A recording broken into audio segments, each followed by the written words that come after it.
Assalamualaikum warahmatullahi wabarakatuh. Bagaimana kabarnya anak? Semoga semua dalam keadaan sehat ya, dan tetap semangat belajar dari rumah. Alhamdulillah, kali ini kita akan diberi kesempatan untuk belajar tematik ya. Kali ini kita akan belajar tematik 4C atau tema 3 ya, sama saja ya. 4C atau tema 3 tentang peduli terhadap makhluk hidup. Pada pembelajaran tema 3 ini ada sedikit perubahan ya.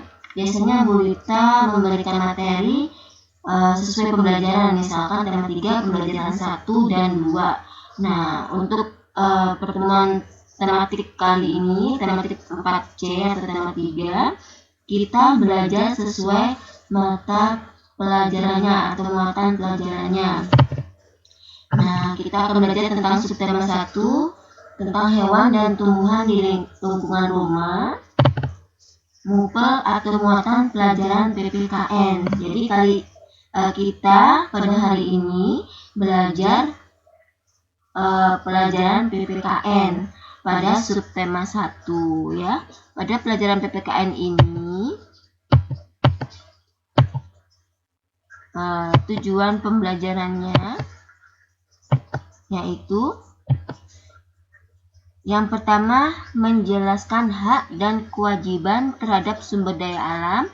Ini berada pada pembelajaran kedua subtema 1. Silakan kalian lihat di daftar isi ya, di situ sudah dijelaskan bahwa pada pembelajaran kedua subtema 1 di situ PPKN tujuannya menjelaskan hak dan kewajiban terhadap sumber daya alam. Ya, PB2. Yang kedua, menjelaskan pentingnya melaksanakan hak dan kewajiban terhadap tanaman, PB4. Dan yang ketiga, menjelaskan hak dan kewajiban merawat tanaman, PB6.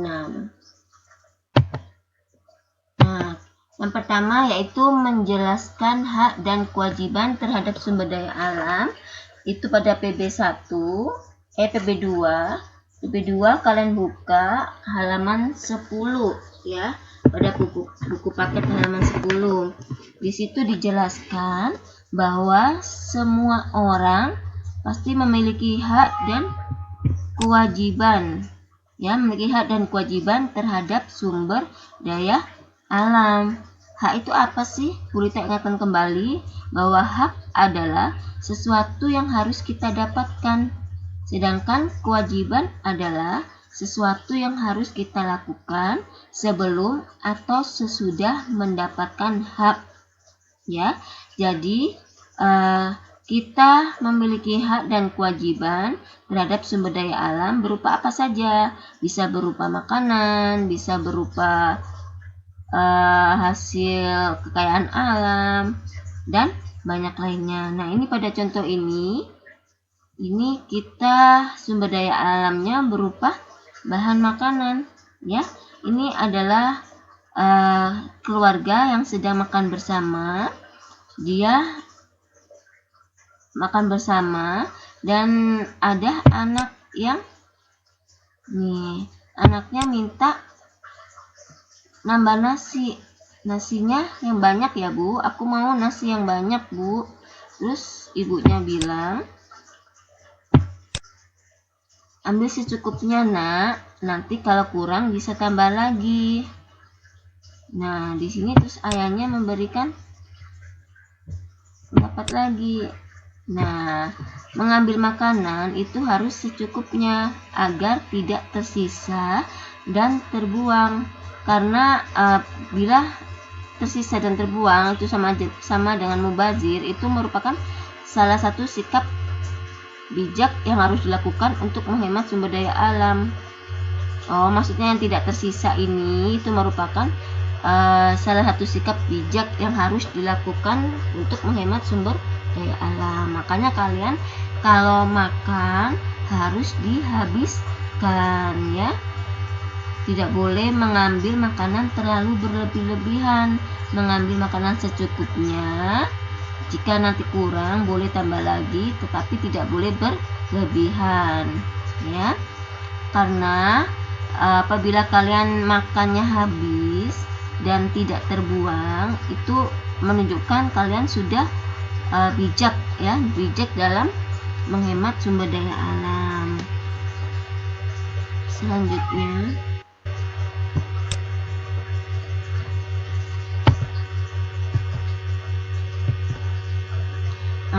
di sini contoh lain selain bahan makanan yaitu tumbuhan. Tumbuhan juga merupakan salah satu sumber daya alam.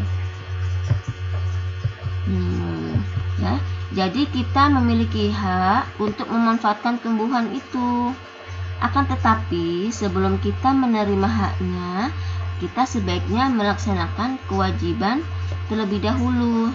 Ya, kewajibannya apa? Yaitu kewajiban kita melestarikan, merawat, dan memanfaatkan tumbuhan dengan baik atau bijak.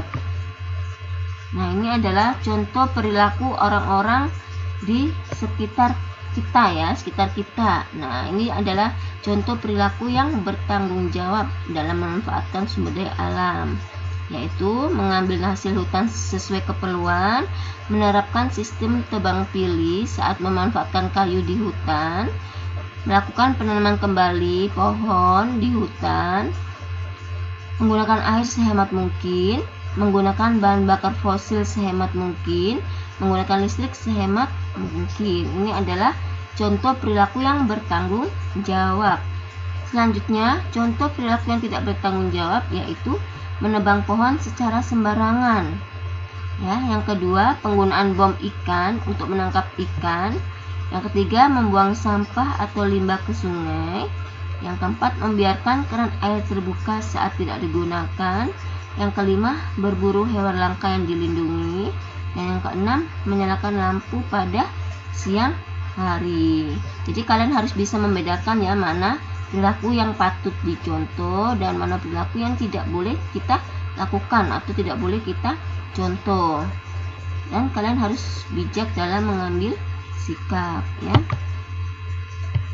Selanjutnya, menjelaskan pentingnya melaksanakan hak dan kewajiban terhadap tanaman. Nah, apa sih pentingnya melaksanakan hak dan kewajiban terhadap tanaman? Fungsinya untuk apa? Ya, untuk memperoleh hak tersebut. Hak tersebut kita peroleh, tetapi kita juga harus menunaikan kewajiban terhadap tanaman. Apa saja kewajiban kita terhadap tanaman? Ya, misalkan menyiram tanaman, atau memberi pupuk, mencabut rumput liar atau gulma pengganggu tanaman. Itu salah satu contoh kewajiban kita sebelum kita memperoleh hak pada tanaman tersebut. Nah, antara hak dan kewajiban itu harus dilaksanakan secara seimbang ya, secara seimbang, karena jika seimbang maka hidup kita akan tentram dan damai. Selanjutnya, perhatikan gambar berikut. Ini adalah salah satu contoh gambar mana sikap yang patut kita contoh dan tidak patut kita contoh ya. Yang pertama, yang A, itu ada orang menebang pohon secara liar ya, tidak tebang pilih, di pohonnya ditebang secara liar. Ini sikap yang tidak perlu kita tiru atau tidak perlu kita contoh ya. Yang B, dia menanam tanaman ya, menanam tanaman dalam pot untuk melakukan penghijauan. Ini adalah sikap yang patut kita contoh. Yang C, mencabut tanaman atau daun. Tuh, anak itu sedang mencabut daun padahal tanaman tersebut masih kecil ya, masih tunas. Sikap itu sebaiknya tidak perlu kita contoh ya, kita hindari. Yang ketiga, menjelaskan hak dan kewajiban merawat tanaman. Nah, sebelum menjelaskan hak dan kewajiban merawat tanaman, bagaimana sih cara kita merawat tanaman itu? Nah, yang pertama, kita mencabuti gulma atau rumput liar yang ada di sekitar tanaman. Yang kedua, beri sedikit pupuk agar tanaman bisa tumbuh besar dan subur. Dan yang ketiga, siram tanaman setiap hari agar tumbuh subur.